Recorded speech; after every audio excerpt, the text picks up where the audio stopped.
The year is 2025, and social media is a mess.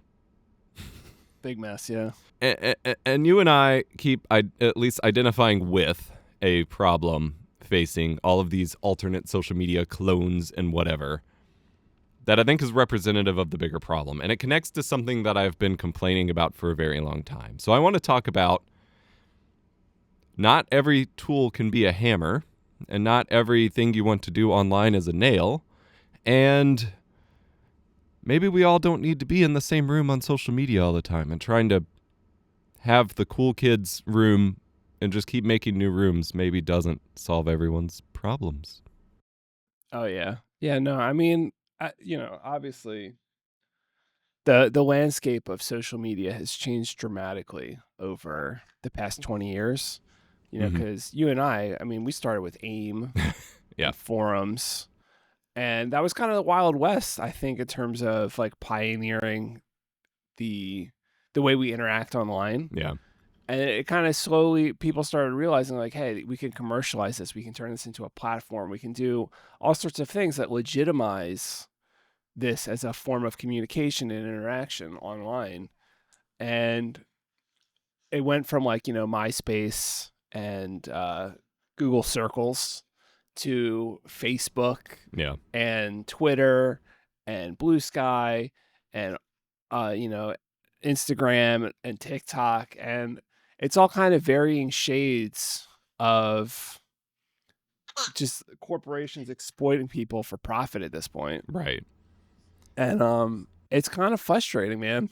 I got to be honest, because, we were talking on Discord, which kind of inspired this conversation. But we were talking on Discord about this, and it's like, I think I realized recently that all these new social media platforms, especially the decentralized ones, feel like just like the same idea as Twitter, but with like a different tool set to build it, right? Like Twitter with additional steps. Exactly. And it's like Mastodon is like, it's cool with decentralized platform. Yeah. Gives you privacy control over what you see, who you interact with. It's cool, but it's fundamentally Twitter. Yeah. At the end of the day, it's the same damn thing. And it has the same exact problem, which is that it incentivizes human behavior over like rewarding genuine interaction and communication, right? Like it's not necessarily monetized yet, but the whole paradigm of Twitter now is built around pay for your check mark, get a viral tweet, get your check from Elon. Yeah. And I think that sort of philosophy, that scheme to monetize human interaction has kind of rippled through all of the social media platforms to the point that people like everyone's like Blue Sky is like the next Twitter. It's going to solve Twitter's problems. It's more open, blah, blah, blah. But it's like, dude, it's just smaller. Yeah. So you see less of the crazy people because there's less of them there. Yeah. And we've seen a big influx of people come in, and then the crazy comes with them. And my biggest issue, I feel like, with all new technical innovations has always been, it feels like everyone misses the point now. It feels like we reached a point in the late aughts to the early 2010s where everything converged on this like one idea of what technology could be, and we stopped having new possibilities. And what got me so into tech was all these possibilities of crazy things we could do, and now everything is supposed to just be a boring rectangle that does the same thing. And like with Blue Sky and the Mastodon stuff, with Fediverse stuff, I am in love with the idea of, I am pro decentralizing the internet in the first place. Everybody should go make their own website, their own blogs. We should have smaller groups.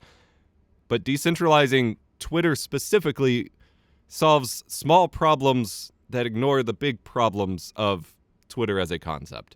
And then like with Blue Sky, there's a lot of cool stuff. Both with the ActivityPub that Fediverse uses and with the AT protocol that Blue Sky uses, there are people doing some really neat projects with it. Like there's this one called Leaflet, which is using the AT protocol of Blue Sky to like create this new like publishing platform that's based around like passing around little pamphlets and posters and things like that. Those things are the coolest things about it, and they are the least like supported and talked about, because everyone just keeps trying to recreate this microblog text platform that we can all dunk on each other on instead of building cool stuff. And like every Mastodon related service is just more of that. It's like, okay, you could get your feed of everyone's posts, but it looks like this, or it supports 2,000 characters instead of 500 or whatever. And it's like, okay, but give me functionality. And yeah, I mean, I think what happened was, in the early 2000s and like mid 2010s,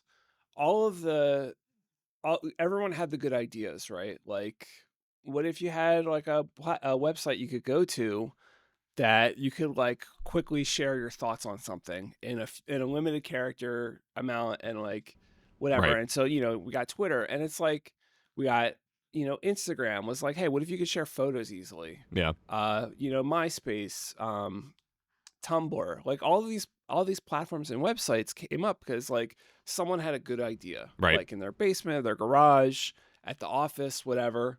And it took a while. Like it took like 10, 15 years, I think, before corporations and executives realized like, hey, we could really exploit this to make like serious revenue. Yeah. We can make it bigger, we can market it, we can refine it, we can commercialize it, and we can sell it. Right. And I think what's happened is that a lot of technology now is driven by executives. And I mean, obviously, like the rise of AI is a perfect example of this, is that, people created this tool that can just replace human effort and not creativity, obviously. That's still kind of, the jury's still out on that one. But it's like the AI can do a lot.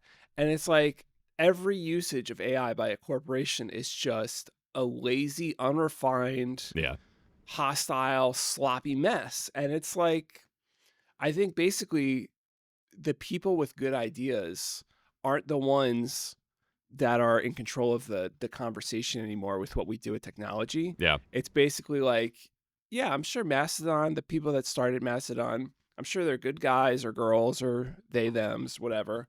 But like they don't have a good idea. Yeah. Right? Like decentralization is not an idea. It's like a thing that's been around for forever. Right. It's like distributed existence is like it's not a novel concept. Yeah. Like they have cool ideas for how to implement it, but not like what the actual execution is or the tool that we use from it. Like they don't have those ideas. Exactly. Yeah. It's like they were like, hey, we have this amazing tool, right? It's like a carpenter. Dude, I just bought a titanium framing hammer. Fucking $300. Was it the stiletto one? Yeah, exactly. And it's like, okay, cool. What are you gonna do with it? And they're like, I don't know. I don't know how to build a house. I don't know how to. It's just like it's the same problem of like putting the cart before the horse, where everyone's like, oh, dude, what if I had this, this solution for everything, and it's Activity Pub, and it's like, okay, cool. So what you're saying is everything I tweet is public, no matter what no matter what my privacy settings are, and you don't see how that's fucking problematic? How does that solve anything? Yeah. We need more privacy, not less. And decentralization is supposed to solve that problem, and it doesn't. Yeah. But ultimately, I really do think it's just the people with money, the corporations, the executives, are the ones that are getting to dictate what platforms exist, how they exist.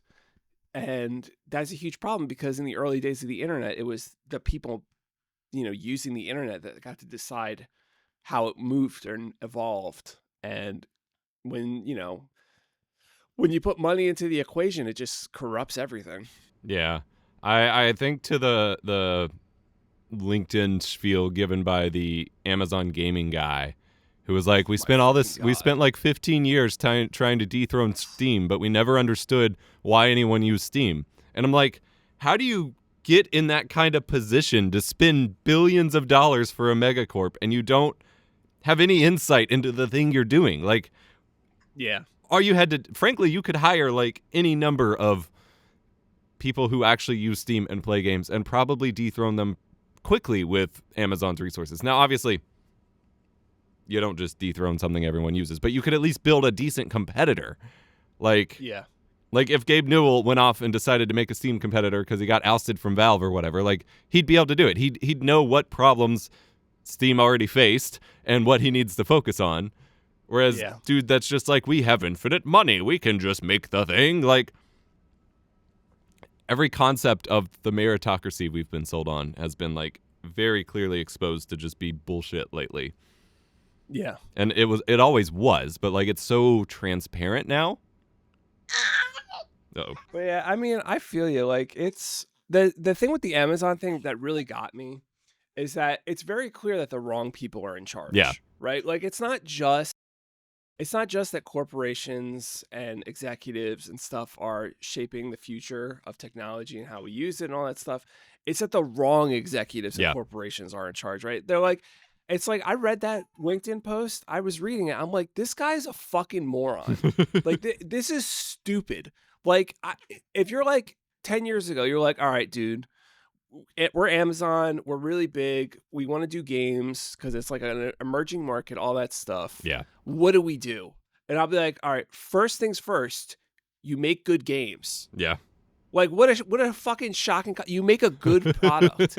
And I'm pretty sure Gabe has talked about this a lot over the years. And he's basically like, the reason Steam is so successful is because we made a good product that's like user focused, right? Yeah. It's like, it gets you the games you want. And it makes it as frictionless as possible to get them. And we do a lot to support the developers. Baby does not like Gaben. Nope. But, he's basically, his point has been over the years that, like, we just made a good product and we're user focused. And, it makes it easy to be a really big company when you make a good product and you sell games and you make it easy for people to buy them. Yeah. And it's like Epic. Tim Sweeney tried to swoop in and be like, we have a lot of money. We have Fortnite money now. And why are we giving Steam a 30% cut? Why, all this stuff. And it's like, yeah, but your fucking online shopping platform doesn't have a shopping cart. Like, I can't buy more than one game at a time. And I remember I tweeted about that a few years ago. Yeah. And some guy that works for like PlayStation or whatever was like, well, we don't really see a lot of value in the shopping cart because it's not a heavily utilized feature and doesn't seem to like sort of incentive. It doesn't seem to incentivize people buying more than one game per transaction. That's how people do it on Steam. That's the whole Steam sale thing. I'm like, first of all, you're talking about PlayStation, which is it's a completely different platform with different expectations. True. And it's like, it's also like, why not have it? Yeah. Like so much of like software and platform design to me boils down to like, maybe it's a minority feature that isn't going to be super popular, but like, it's like the community tab on YouTube, right? Being able to like just say, hey guys, I'm sick today, no video, and have it be on platform. It's like, you can monetize it. Probably a minority of your audience is going to see it. And YouTube is doing their best to not support it properly. Like they made it mobile exclusive for like 2 months for some reason and then brought it back to desktop. But it's like having that ability to like on platform say, hey guys, here's a message, here's an update is like a really essential tool that if you're a corporation that's like profit focused, you're like, all right, how do we monetize this? We can't, so we're not going to do it. Yeah, the whole concept of like minimum viable product. Like, I understand project management's a nightmare and blah, blah, blah. But, like, the idea of launching with the bare minimum to function and then trying to sell someone. Like, it's one thing to be like, all right, this is what we have to go live, and then we'll figure it out as we continue the launch. But it's taken that and been like, let's create the most minimum version of the thing we possibly can and then convince the entire world we've reinvented bread. I mean, it's kind of endemic of the ecosystem around selling stuff these days. Like games are like live service games. Yeah. And, they launch as like incomplete content lacking. But I mean, it's just like, you look at live service games. You boot up a live service game on day one. Yeah. And it'll be a lot of fun because a lot of times they're like novel concepts that have interesting execution. They're fun, they're new, everyone's hopping on. And then, you get to a certain point, you're like, wait a second. I got to buy a battle pass to unlock a gun. I mean, normally that part is free, but it's like, I got to buy a battle pass to unlock a cool skin. Yeah. And then you mean to tell me I have to play for like hours and hours to grind to unlock the skin I just paid for? Yeah, you pay for the privilege of grinding to unlock it. Yeah, and it's like I feel like that sort of philosophy has trickled down over the years. Yeah. Across multiple, like it's not like specific to gaming in that it's trickled down. It's just like in general, everyone's kind of realized, all right, if we launch a business and it's lean, and we don't have a lot of overhead and we don't invest a ton of money up front, the risk of getting a negative return on the investment is lower. So if it's a hit, we'll make a ton of money because we can just keep supporting it and growing it. Yeah. And if it isn't a hit, we didn't lose as much money than as if we had put a lot of effort into it. Yeah. And I think the key thing that we're seeing a lot of, and this is engendered, I think, a lot by, the incentive on social media and technology in general to just put something out, monetize it, and hope it works. It's just like we're getting a lot of garbage. Yeah. Right? Like we're getting a lot of stuff that's half-baked, that isn't polished, like Apple's new operating system design. Like you just installed it this week. It looks terrible. Yeah. Like it's not that it's glass and it's all rounded and it's whatever. It's that unpolished. Like everything's it's shoved together. Exactly. It's unpolished. It's like it's a mess looking. And the biggest problem I have is that if they're going to do a UI or UX update like that, and you're Apple, you do the entire stack from top to bottom, right? You go, every button gets an update, every line of text, every spacing, and all that stuff gets a tweak, a modifier to like update it to fit the new design goals. And they didn't do that. And it's really obvious. It's just like top to bottom, they just slapped some glass in some places. And it's like, we're seeing that all over technology now, where it's like you go to a website and it's like, why doesn't this button work? Yeah. Why is it like this? Why when I want to go buy a music playing device, they all use Android with like a crappy music app. Like, it's just like there's no intentionality, there's no vision, there's no taking a risk. It's all safe. It's all designed to be sold. Like everyone's like, oh, Blue Sky's so great because it's blah blah blah. I'm like, they're a tech startup that's trying to get bought. Yeah. Like that company is going to be around for like another few years until they can prove that they're successful to investors. And then they're just going to be like, all right, give us your offers, baby. Yeah. I think the point I'm trying to make is mainly just that it doesn't really matter who's in charge of these companies because the incentive is they're the same. installing the same kind of leadership at all of them, which is just money focused, minimum viable product, copy what works, people. Yeah. And we need less of that. Yeah. We need innovation. We need people to push the boundaries, because basically what you end up with is, endless copies of Twitter that have the same problems, don't solve anything, and create new problems of their own, obviously. Right. But it's just like, I don't know. Yeah. Years ago, there's this documentary, We Live in Public, and it's about this guy. I think his name is Josh Harris. I have to look it up. But basically, he did this experiment where it was very early days of the internet, and he basically rented out or bought a warehouse and set up like living quarters for like hundreds of people. Yeah. He put up cameras and he basically streamed it 24/7. And this was like off the back of like when people first started using Justin TV to like do like 24-hour like live in my house with me type shit. And he basically just gave these people absolute freedom to do whatever they wanted, so long as they filmed it. And so it was just like 24/7 monitoring, but there was like a gun range, there was a cafeteria, there was group showers, there was bunk beds. It was kind of like if you watch a post-apocalyptic movie like Mad Max and you see like the bunks or the barracks where everyone lives. Yeah.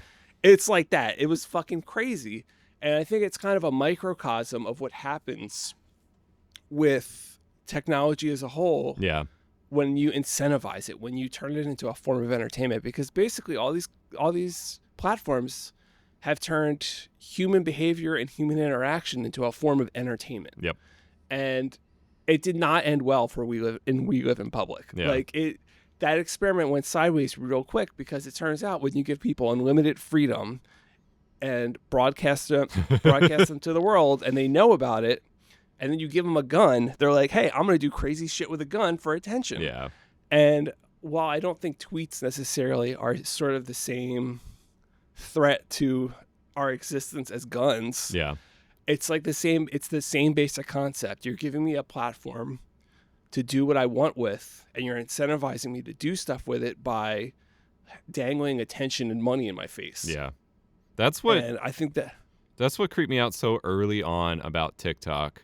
Like, I understand people see it as a form of creativity too, but seeing so many people just stopping in public and like dancing on their phone camera with the hope that they will make it famous for their clone of the same dance everyone else is doing. Like, it's literally turning yourself into the dancing monkey trope. Like, no, literally. There's teenagers in my neighborhood, and they're doing these TikTok dances at the park, in front of their house. And it's just like, it's like nothing wrong with dancing, nothing wrong with enjoying it. But when you're doing it with the incentive of amassing people caring about you, it's gross.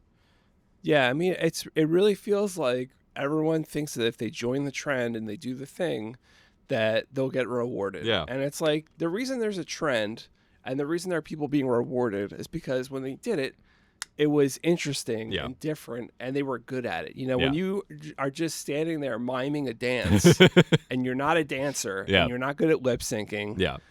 It's just, it's performative behavior. It's not interesting. It's dance. It's 100% dancing monkey. Yeah. And like, honestly, TikTok is probably the thing that radicalized me the most against social media, because it's kind of ironic, but when I had my first kid, it was like COVID times.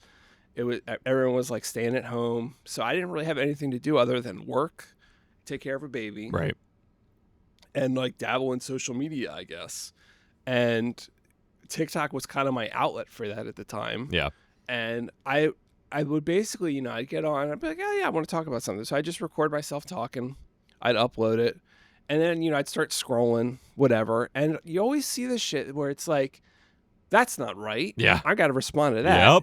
Yep. They're wrong. I gotta correct that. Yeah. And it really sort of just ballooned into like, I'd fall down these rabbit holes of like correcting people or getting into arguments about stuff. Like, my favorite one is probably the focal length versus distance to subject, changing the perspective of a person's face when you're photographing them.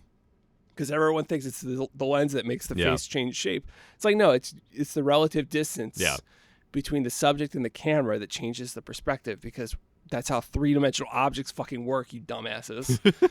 But, it was like, it's like a never-ending debate, even though it's like, here's the science. And I was, I had a video, the last video I ever uploaded to TikTok was basically this guy, he's like a mechanic, and he has the transmission of a car open. And he's like, you see this pin? This is the pin that locks your car when you put it in park. Look how tiny this pin is. If you push the car hard enough, it's going to just snap the pin. I'm like, all right, first of all, I don't know if you know what a gear reduction does, but it makes it really fucking hard for that gear to turn to break the pin, even though the pin is so tiny. Like, he was basically trying to like be like, hey, look how cheap these car companies are. They put this tiny ass pin in your transmission to keep it from moving when it's parked. And it's like, no, like, that is like a specifically engineered thing based on physics that has like, decades and decades and decades of very rigorous engineering behind it. Yeah. And that video, I made a response to that video, and it got like 450,000 views. Like, it's like my most successful thing. And I was like, you know what? This is fucked. Like, the fact that like me correcting someone that's obviously wrong gets this kind of traction. It's like the guy shouldn't have gotten attention in the first place because he's just fucking wrong. Yeah. No, and I stopped using TikTok, and recently I've started noticing, especially on Twitter, every other fucking post is something that's obviously wrong or rage bait, just trying to get clicks and engagement, where they skew things just a little bit towards the negative. Yeah. And it creates this desire to respond. Yes. To correct. And it's driving me insane. Like, I don't have social media installed on my phone. Yeah. But my ritual is I open a YouTube, a Reddit, and a Twitter or Blue Sky tab when I sit down on my computer. Yeah. And I started doing this thing where like if I was like responding to something and it felt like I was putting too much effort into it, or if I was like felt I need to correct someone, I just delete what I was writing and close the tab. Yeah. I'm trying to And get better now about it's that. like, I'm literally yeah, arguing with someone on Reddit right now who thinks the default YouTube upload like settings are amazing, and he's tested it for the past 3 years and whatever. And I'm like, this is not worth my time. Who cares? yeah. Yeah, like who cares, man? And like I'm literally this week deleting Twitter. Yeah. Like I'm done. I'm so tired of this shit. I'm deleting these platforms from my life because I'll sit there on the weekend watching YouTube shorts and I'm like, I'll fucking scroll on a short of like a movie clip Yeah. where it's like a lawyer like defending his client. And dude, every comment on like every other short about a fictional thing is people acting like it's real life. And I'm just like, could you people shut the fuck up? Why are we watching movies in 30-second clips on a vertical format? Like, what are we doing, dude? And I'm like, I'll sit there. I'm like, I gotta delete YouTube off my phone. Like, I can't be around this bullshit. Yeah. I fell down the same rabbit hole with TikTok, like about 2021. I finally was like, I had convinced myself there's some magic behind the accessibility of short form educational stuff, and I was like, I can reach the people, this is great.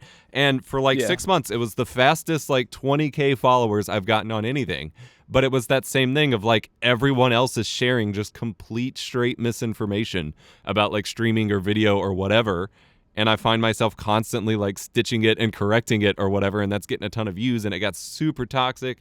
And then there was the wave of like affiliate spam where people were like, here's this $20 microphone that's as good as the SM7B. Let's unbox it, but never play an audio sample. Buy it today. And I'm like, no, not even close. What are you doing? And I'm like, it burned me out so fast. I was like, I can't do this. Ugh. Yeah, I think the big conceit with social media is that it's provably useful. Yeah. Right? Like whenever there's a protest, it's really good. It's a really good way to both get attention for the protest and also organize it. Yeah. Whenever, if you want to share a piece of art and you don't have an existing platform, you can build one on social media. Yeah. Which is essentially becomes your free marketing, and then you can put it on a platform you can monetize like YouTube. Yeah. And boom, your short film suddenly just made you $100,000 in ad revenue. Right. And it's like these companies know that. Yeah. They know they can take advantage of the fact that people find value and usefulness in these tools because they have inherent value and usefulness. Yeah. And they basically have become so predatory about it that it's like you get online and like, man, if I write this tweet just right, it's going to blow up. Yep.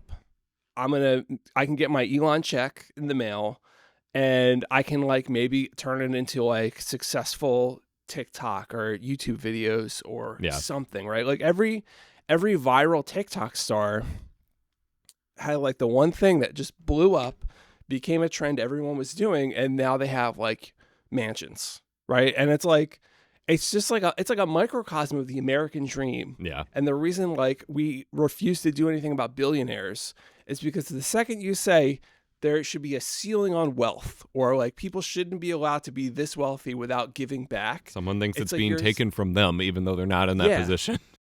Exactly. It feels like you're putting a limiter on on everyone's success when you say stuff like that. So they're very resistant to it, even though, empirically, if you look at all of the data for billionaires and how they've impacted society, it's like maybe when a company like Apple is worth $4 trillion, that means that like $4 trillion isn't being returned to the society that's making that company all that money. Yeah. They're just hoarding it. Yeah. And it's like, that's not good, my guy. Yeah. And I feel like social media is kind of just like a microcosm of that, and that people see it as like this thing where it's like, okay, if I get the viral tweet, man, that's life changing. I can get the GoFundMe set up. I can pay my medical bills.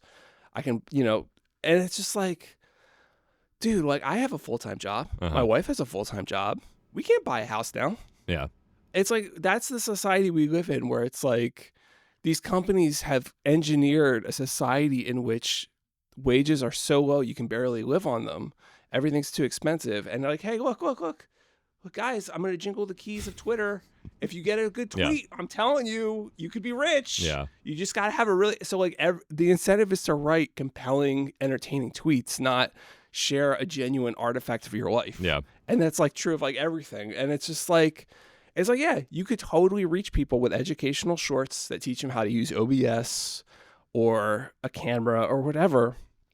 But it's like, once they have you on the platform, they're like, hey, look at this this guy. He said this movie's bad. Yeah. What do you think of that, Yeah. motherfucker? You want to respond to that, motherfucker? And that And it's like, that grip prevents you from setting up healthy boundaries. It prevents you from just using it for the thing. yeah. And it just creates it so that it becomes everything instead of just like, because I remember Twitter when you could tweet from texting on your phone, when it was purely a status update. And it's like, hey, my video won't be out today. Bye. And now it's like, no, you have to be on there all the time, checking all this news, quoting people and all this stuff. And like, it's just, and the same thing with TikTok. Like, yeah, I could just do short form, easy educational stuff. But if I really want to get the most out of it and have people see that stuff, I have to be a dancing monkey too. Yeah. Instead of just having tools for the jobs that they were made for. Yep. I mean, that's sort of the big rub, right? Is that like they give you this amazing free platform that will, if you make good stuff, will get you lots of attention and it'll get you eyeballs. But the catch is that it's engineered to suck your attention. Yeah. Right. It's engineered to mess with your psychology. Like when I first started sort of being like, hey guys, I think maybe we should use less social media. Like everyone I knew was like, that's dumb. Yeah. Just like, that's a you problem, Alex. That's not the platform's fault that you're spending all that time on it. It's your fault for letting yourself do that. I'm like, are you guys familiar with alcoholism? I was actually, it's funny, I actually saw a short recently of Matthew Perry debating alcoholism with a guy that's like, doesn't believe it's real. Right. And he was basically like, I have control of the first drink. After that, I don't have control. Yeah. So I have to do everything in my power to avoid that first drink because that's the one I have control over. And it's the same thing. It's like that first swipe, that first post, when you first log in, you have control over that. Yeah. But after that, these platforms, I mean, they're multi-billion-dollar corporations that have hired the world's foremost experts in psychology and technology to engineer the platform to be as attention-absorbing as possible. Yeah. Like, you are not going to outsmart Twitter or Facebook or LinkedIn or whatever. Like, they are engineered to prey on your basic psychology as a human being and exploit it for revenue. Yeah. And corporations love revenue, so they're going to do a really good job of it. And I mean, it's just, it really is crazy the amount of resistance I saw to like, hey, I'm gonna not use Twitter. Yeah. I'm gonna be signed out. And people were like, what do you mean? Yeah. And I'm like, try it for 3 weeks. You'll never go back. Yeah. And I still have not reinstalled any social media apps on my phone since I first removed them like 3 years ago. Yeah. It feels like you're going to lose out. Like even when I knew things were bad, I could not see myself ditching something like Twitter for my videos or whatever. And then when I do, it's like, oh, look, that wasn't giving me anything anyway. It very much convinced me that it would, but it wasn't. Yeah, I mean, I think that's the big roadblock, especially with us creatives, is like, we think we have to devote all this time and effort and attention to all these small things. Yeah. When really it's like, there's immense value in you putting out a new video or doing a new episode of your podcast or taking a cool photo and making an art book out of it. There's not a lot of value in tweeting about it. Yeah. And I think, I grew up at a very different time for content creation than I think a lot of people that are really successful at it now. Because I grew up when film was still a thing. Like if you were doing a photo shoot, you were shooting film. Yeah. And I became of age as a professional during that transitionary period between film and digital. And so, like, when you would shoot film, you'd have to be really intentional. Right? Because you only have so many exposures per roll, and rolls cost money to develop. And, everything's kind of like a quantity that you have to keep, mindful of. Right. And so it kind of engenders this thing in you where you're like, okay, I'm not going to waste time doing 1,000 tests. I'm just going to take a picture and hope it works out. Yeah. I set my lights up. I know everything looks good. And now, because people have tinkering has become absolutely free and democratized to the point that anyone can access it. Like anyone can buy a $20 microphone and a webcam, plug it into their phone, whatever, and make videos. And I think it's just kind of turned into this thing where it's like you combine the endless distraction of social media and infinitely scrolling feeds Yeah. with the accessibility of the tools to do this stuff. And you've got, like the issue that you have on Discord of like being like nonstop tech support for people that just tinker and tinker and tinker, and then they don't post anything. Yeah.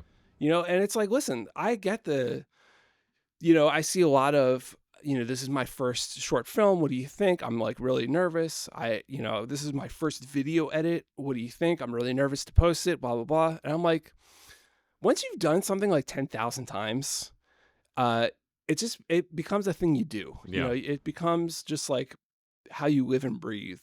And I get that the first time is always the hardest, and it might not be rewarding because we live in a very fickle paradigm for emerging content creators these days. But it's like, the big hurdle is like avoiding the distractions and just doing things that matter. And I think these platforms are really good at getting you to focus on the things that don't matter. Yeah. Because, they want your time and attention. They don't want your content. Yeah. How are you supposed to make like your first 1,000 YouTube videos and actually get good at it if every video you're obsessing over whether it was a 1 out of 10 and the right thumbnail and the right title and all this, like you're just supposed to be making stuff, but instead you got to obsess over like all that, and it just ruins it. All right, I'll stand. Jeez Louise. How dare you? This baby, I swear to God. Whose child is this? Someone come get this child.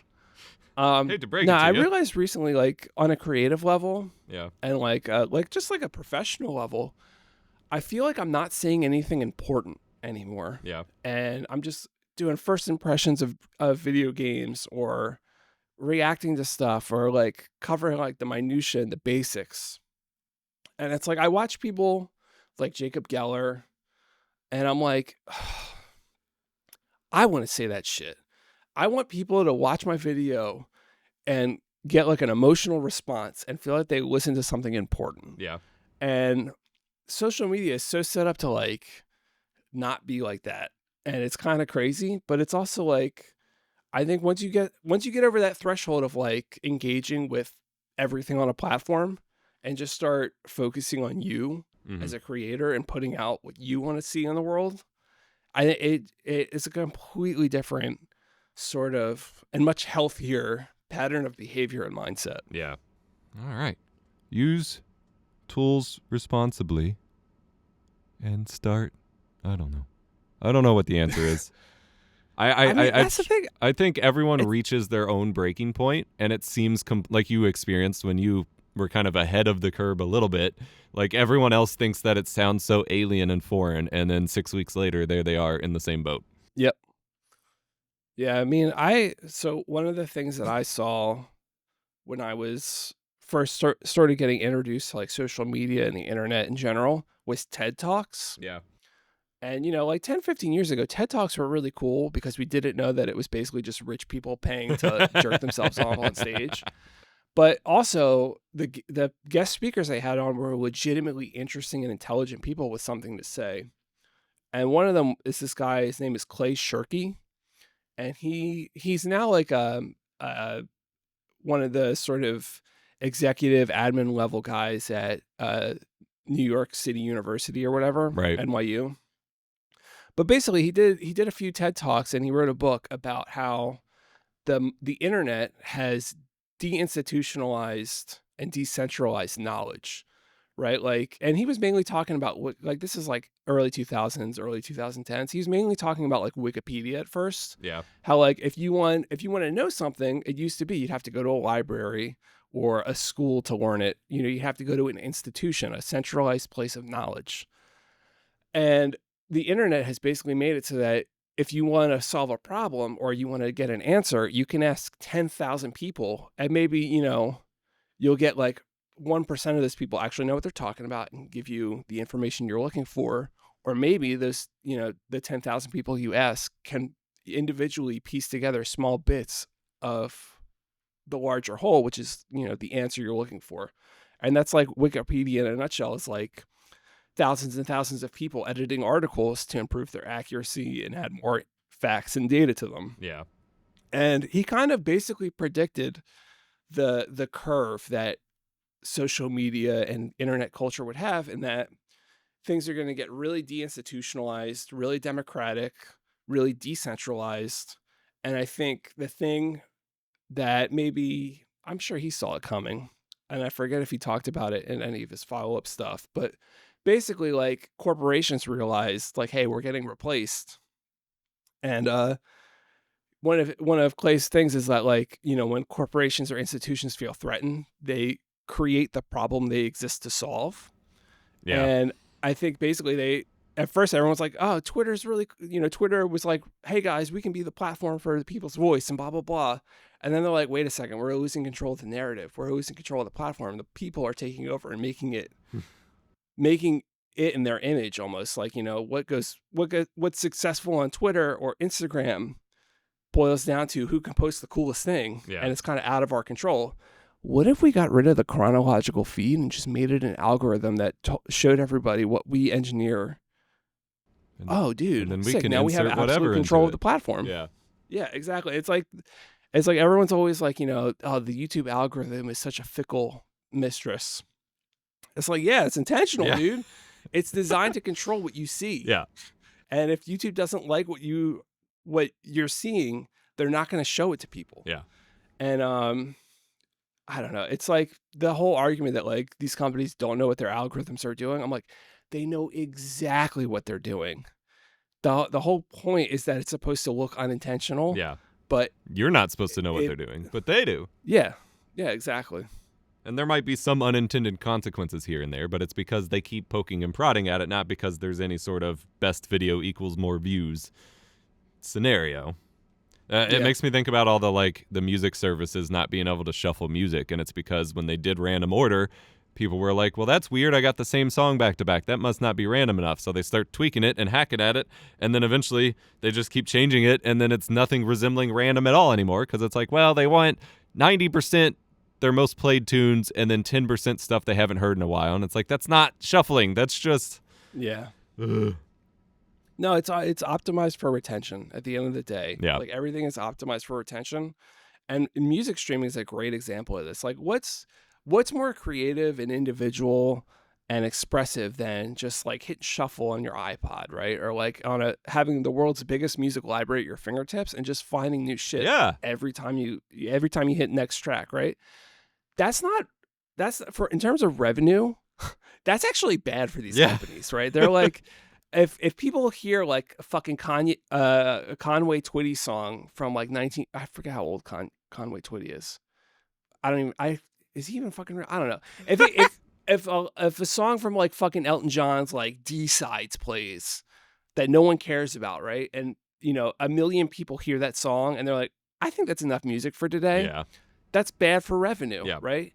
But if they're like, hey, that new Drake album just dropped, that new Kendrick Lamar album just dropped, what if we just set it up so that you have no ability to just randomly play music, and it's based on your interests, dude? And what if your interest just so happens to be the new Drake or Kendrick Lamar album? Yeah. Huh. Yeah. Suddenly you're on the platform for longer, and it's like they've turned creativity into a game of retention, and that's like so antithetical to the whole point of creativity. It's like you're supposed to be confronted with things that make you turn shit off sometimes. Yeah. When you go in looking for like the different things, it becomes very clear when you're not fed it. Like whenever I have my quote unquote relapses with Instagram, I'll like literally today, after already having gone through this a week ago, I had to reinstall it to message someone because the only messages they had open were on Instagram, and you can't use it without having the freaking app installed. So I installed it, messaged the dude, and then opened it today to check and see if he replied, because of course I'm not going to have notifications on. And the very first video in my feed was like something artsy that I was like interested in, so I saved it. And then the next thing I know, 5 minutes later, I'm like, wait a minute, I'm scrolling again, and it's not interesting to me anymore because they keep showing me more of that instead of interesting, unexpected things. Yeah. And like once you train yourself to recognize that, it's not fun anymore. Yep. I mean, that's one of the things that really got me to like stop using social media so much was I would scroll through like Instagram. Yeah. Instagram in particular is really bad at this. I would scroll and I would see stuff from like DIY home renovation people. Yeah. And listen, my wife and I have been looking for a house for forever. We work our asses off. We cannot afford a mortgage in this economy. Like Right. there's just an overwhelming amount of circumstances that prevent us from living the American dream. Yeah. And so when I turn into Instagram and I see someone come up with a really clever kitchen design and do it themselves and save a bunch of money, I'm like, at first it's like, yeah, that's cool, man. It's like you got the dream kitchen. Yeah. You saved a ton of money. You did it yourself. It's like whatever. And then you see it over and over Yeah. and over and over. And eventually it's like they're trying to prey on the fact that my wife and I want a house. Yeah. And they're using that to Compel you to watch more keep stuff. me on the yeah. And it's like it makes me angry because it's like it's not that I don't work hard or make enough money. I make the kind of money that if this were 1950, I would be a millionaire. I would be rich. I would Right. have like a huge estate. And it's like since the 80s, wages haven't risen with the cost of living. Yeah. So my wages are effectively weaker than they were 30 years ago, even though whatever. Yeah. And it's just like, it's like when I was scrolling on Instagram and I would get that stuff, it would make me feel bad. It would make me angry. And I think there's sort of this balance that these platforms do where they know how far they can poke and prod Yes. people before they kind of break. Yeah. And I think for some people, you never get to that breaking point, right? Yeah.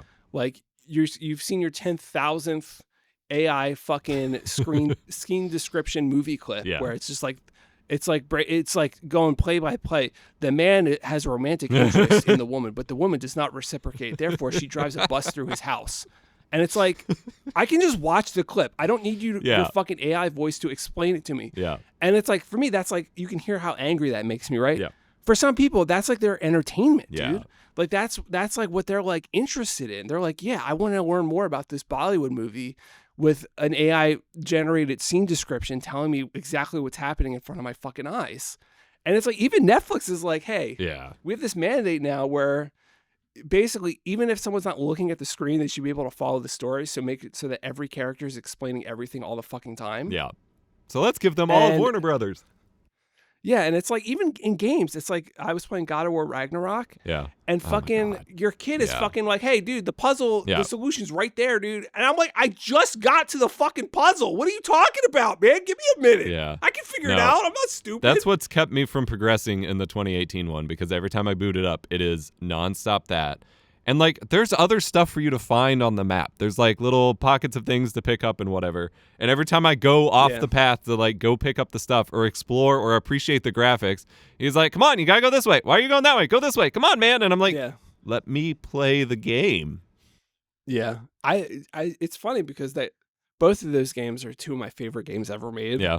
But they have serious problems with hand holding. Yeah. And I don't know. That's like a whole other separate topic for a conversation. whole other podcast. Yeah.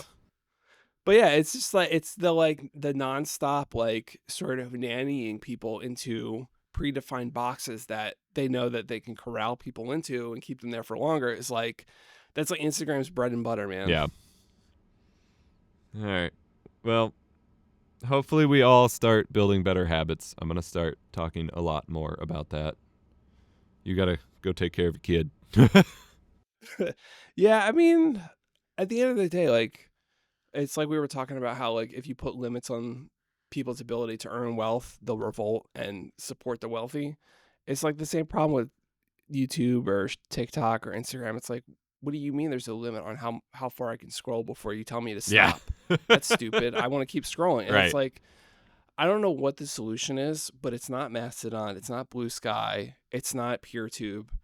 It's just rewarding people for making shit that's actually good and being like, hey, you don't need this 24/7. Here's a chronological feed. When you get bored, stop scrolling. We need a revolution of intrinsic motivation for just living your life. Yeah, and not totally reward center abuse. Yeah, and I mean, listen, I think if people could afford to live without nonstop distractions, helping them forget how much of a struggle life is, we wouldn't be having this conversation. Yeah. But I think that tells you everything you need to know about what these platforms' true motivation is. Yeah. I have links to I stuff. think that's a good. Yeah. That's a good soundbite, right? Yeah. I have links to That'll stuff go in the viral for sure, description. dude. Oh, I don't know. Jesus Christ. Remember to be And- kind, rewind.